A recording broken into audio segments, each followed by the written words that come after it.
Hey there, welcome to Farmcraft.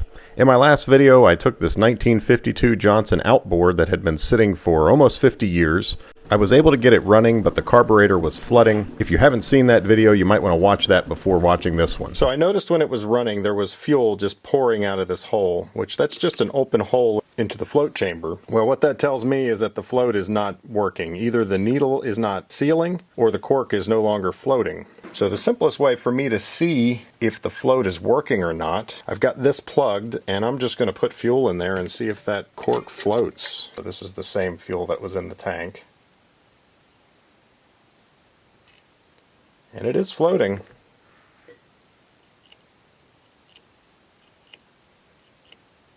It might not be floating enough.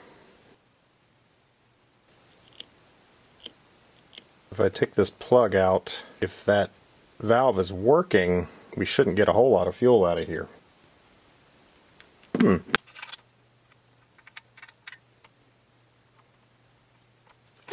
So let's turn it on.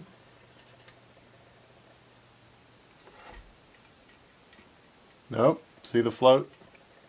The float is not working.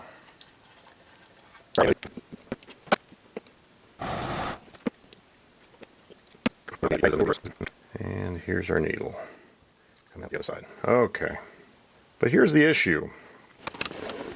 That is the seat that this needle is seating against. You can see that it's tapered there on the end. So when that's in a vertical position and it floats up, it seals against that surface down in there. Well, that surface is not replaceable. That is part of the carburetor. I am going to use some valve lapping compound. I'm going to try to lap this in so that it will seat well against that. Basically, you grind the two surfaces together until you get them running so true that it will seal. Common thing to do with valves. I don't think so common to do with float valves, but like intake and exhaust valves. Basically need the needle in this position, put through from the bottom so that the surfaces are together with some lapping compound, and I'm going to need to spin it. The question is, how do I keep that needle perfectly vertical? You don't want it wobbling back and forth. I might have to make myself a guide. I haven't decided yet. You'll understand once we turn this thing down real quick the purpose of it all.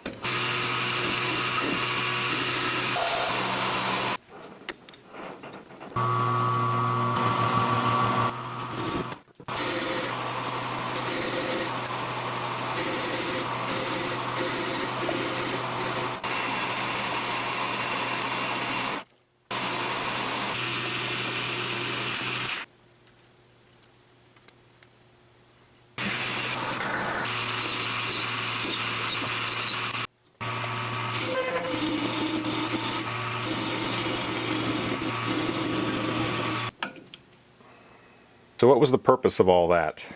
This fits down in there snugly, and it gives me a center there. In other words, I'll put the needle in,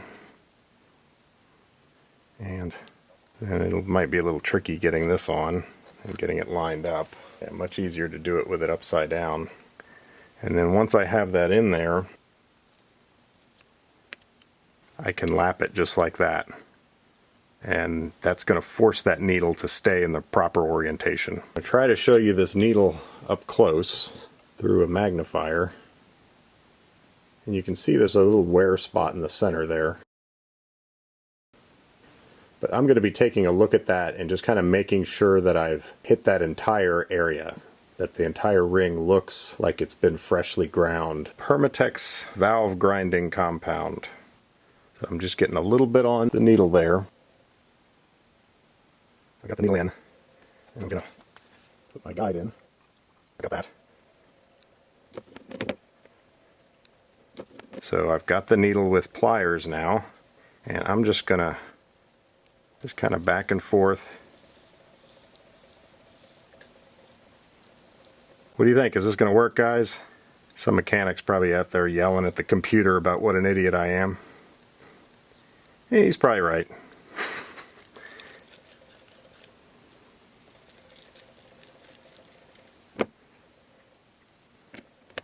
Doesn't look as smooth and polished as I would expect.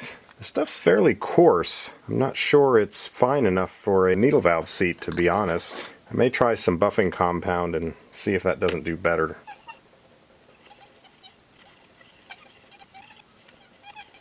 It surprises me how little contact there is between the seat and this valve. There is a shiny ring that goes all the way around and looks very uniform. And that's what I made with the buffing compound, and I think that's going to seal. I want to clean that seat out really well because I don't want any of that abrasive staying in there.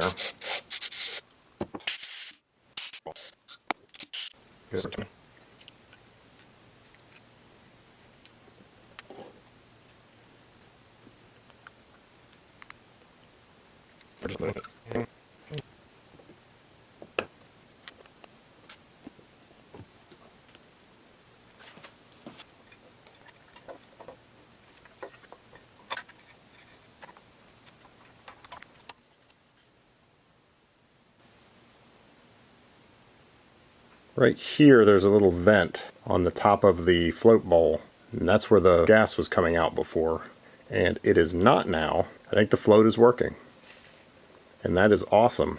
I got a couple of new spark plugs.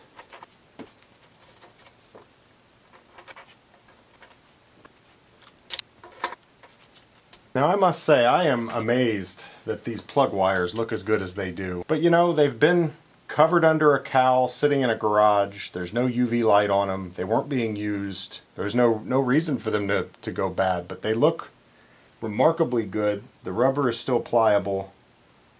There's no reason to replace them.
Before there was fuel pouring out of this. That looks good.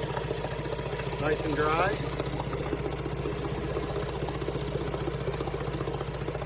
That's just water there that's splashed up. Well, that's not a good sign. The needle valve was doing much better, but not well enough. It was leaking so much before that it was coming right out of the top. It's not doing that anymore, but there is a breather hole on the underside. Fuel was actually spilling over into this area and dripping down here. So still leaking, not as much. So, you know, I probably need to try and lap the needle valve some more, but I also think I need to do a new cork. I've already ground on it more, but you can see it's brass down in there and it's fairly rough. That's with the valve grinded compound. So I am going to go ahead and use some Brasso and try to get that looking like a mirror. I like this little guide that I made. I wasn't anticipating needing to grind this nearly as much as I am. It's going to take a while, and trying to turn this thing by hand as I'm doing is just going to take forever. So I'm going to use some power. I have this old drill chuck. This is from an old cordless drill that broke, and I kept the chuck. And it can reach up inside there just enough to grab that needle and also keep it centered, because it's round, of course. It centers itself in the float housing. Got some Brasso. Just put it on the surfaces that are going together. I can drop the needle in, and then with it upside down, the needle is hanging down. I get that placed in the chuck jaws, and make sure it's all the way in there. Yeah. And then tighten that chuck. So see, that would be much better just to do it like that, doing it by hand. but I anticipate needing quite a bit more than that, so I'm going to use a little drill here.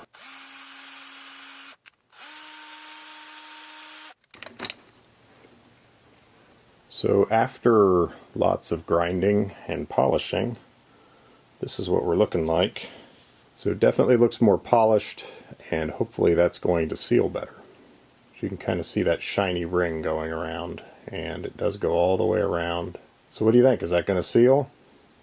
The carburetor lives right here. The float chamber's about right there. The gas is all the way up here, and that gives it some pressure head that it's pushing on that float valve. I don't want to put this whole thing back together and start it again and go through that whole ordeal. I'm going to try to test it right here on my cluttered workbench. Now what I've got here is a hose. The top of this is just a little bit higher than the top of the gas tank. So that should be actually slightly more pressure head than what I'm getting on the real thing. So I'm going to fill this up with gasoline and we're going to see what that float does. So I am dripping fuel in the top here with a syringe.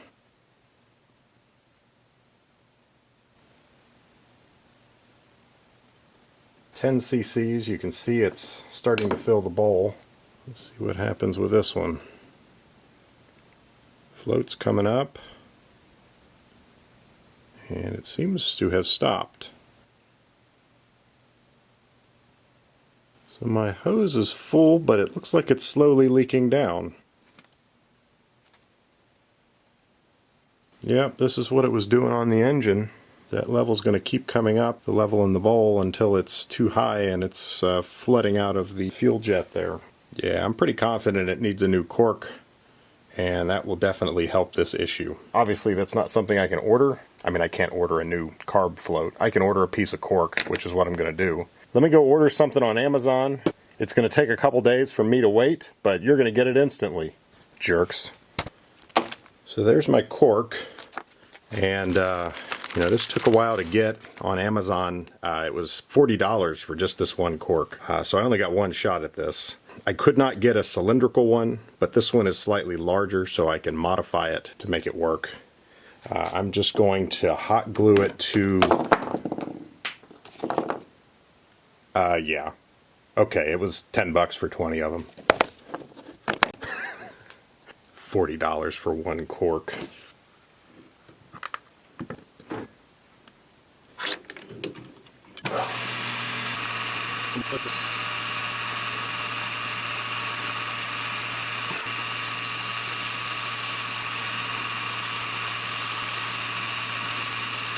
So now I'm going to drill down the center, slightly oversized, because we are going to fill that hole with sealant and then drill it again.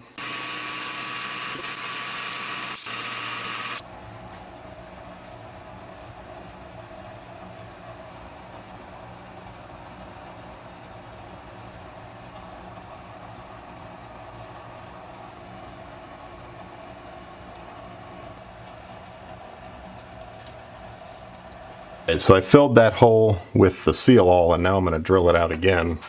Now this bit is just over 100 thou, so it should be a good fit for the needle. Let's see if I can just cut this off with holding a hacksaw blade and just slowly taking it off that way.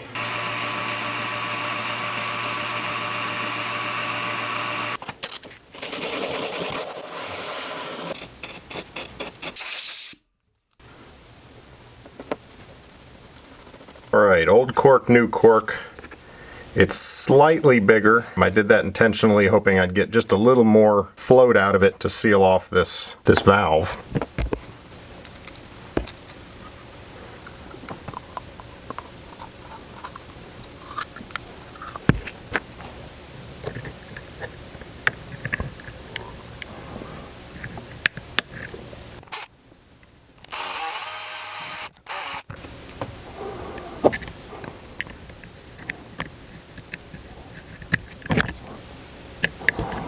That's in there, but I think for good measure, I'm going to bring it back out and put some seal all on the threads and then put it back in.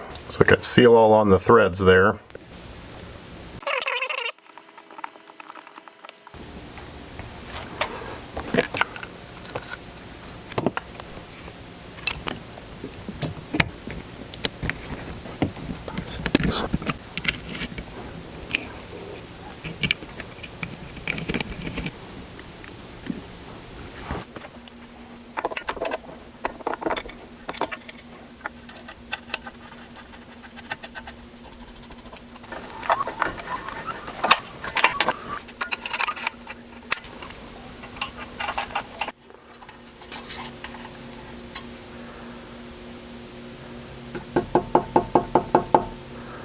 So far so good.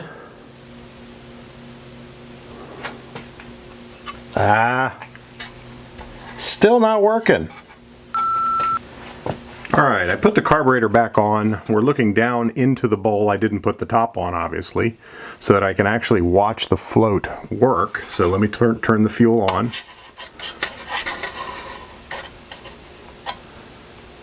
And you can see the floats coming up.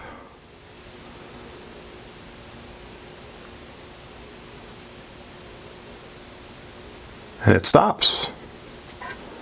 There's a little place that the needle rides in the lid.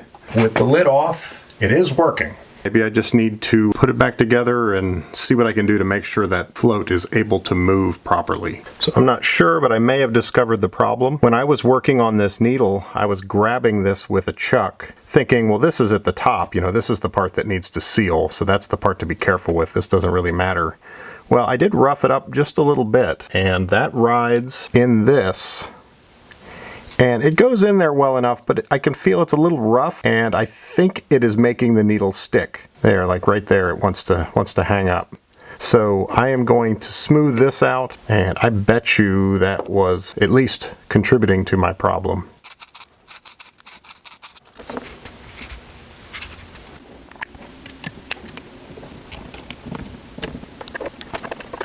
Okay, is it going to flood again? So let me turn the fuel on. I'm just going to sit and watch and see if anything comes out the top.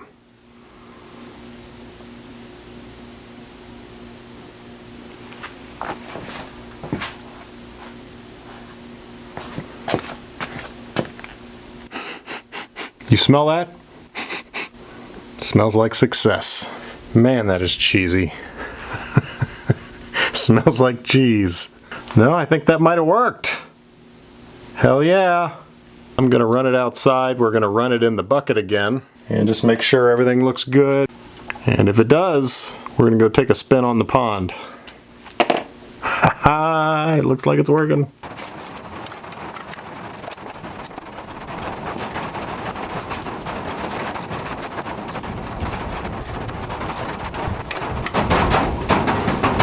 Fuel's still on, no leaks. See if this baby will start.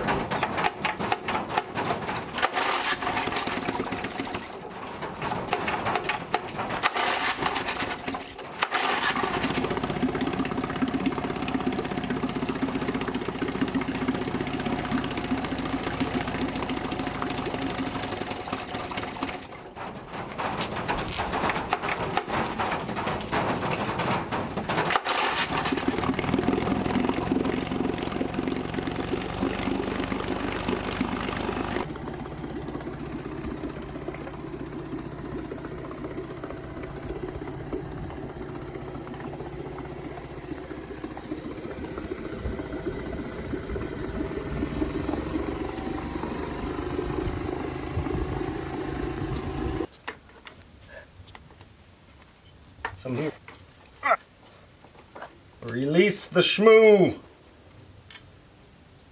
I'd say it's seen better days. Given how old it is, there wasn't a bunch of water in there. I think that actually looked pretty good overall. So I actually downloaded a manual for this thing, and I think it's funny. You'd never see this in a modern manual, but it says to put 90 weight gear oil in here. It just says good quality. It doesn't say, you know, you got to use our brand or anything. And it also says if you don't have access to 90 weight gear oil, you can put 40 weight in, but change it as soon as possible. Now, you know, in modern times, no company would ever say that, because someone's going to do it and say, well, it said in your manual to do it, and my lower unit got torn up, so I'm suing you. But back in those days, people didn't do stuff like that. People used common sense and said, oh, okay, I can use the 40 weight for a little while. Obviously, it's not ideal. There was not much oil in that thing. Which doesn't surprise me, because you remember this was all covered with oil, so that thing probably has been leaking for some time. Be willing to say that the contents of that gear case have been released drop by drop on my father's garage floors. All of them of the homes that he's been in since he's been moving this thing around. This is actually gear lube for lower units.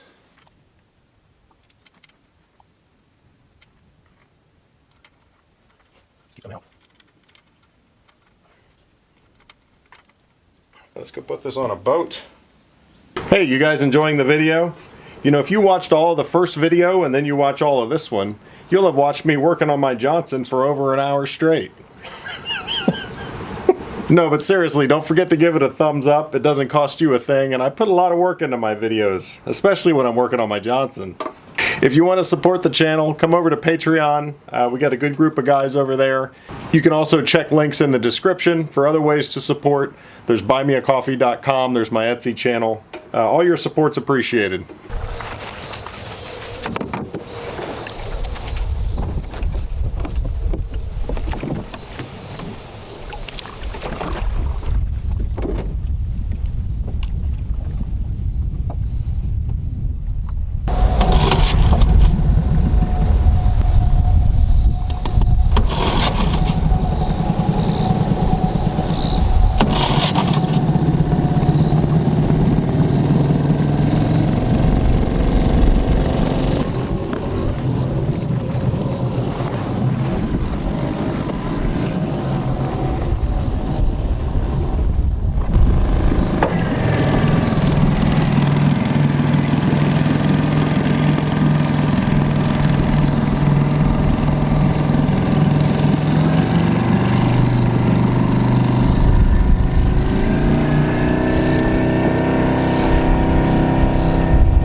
Lots of pondweed up here. I don't really want to run the motor in that any more than I already have.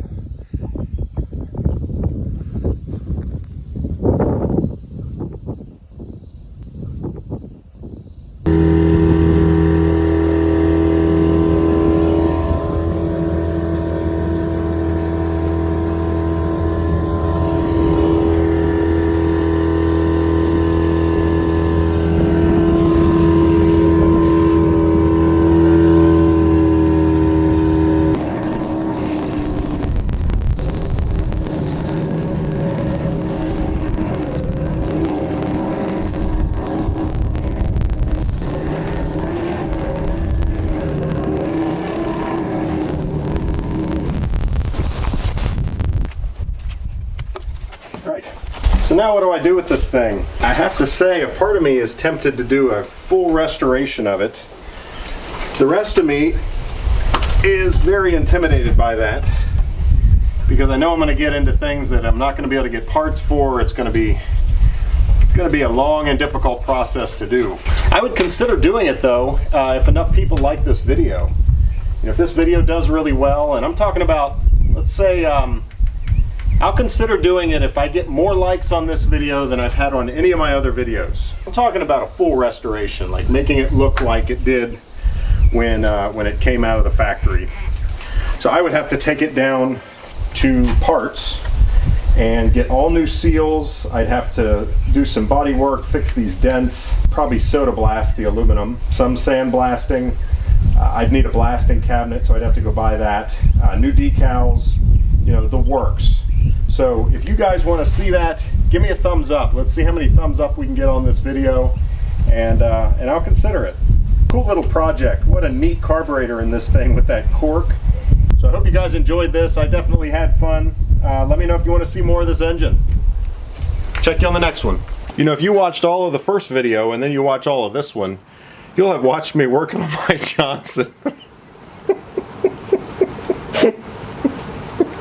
Damn it!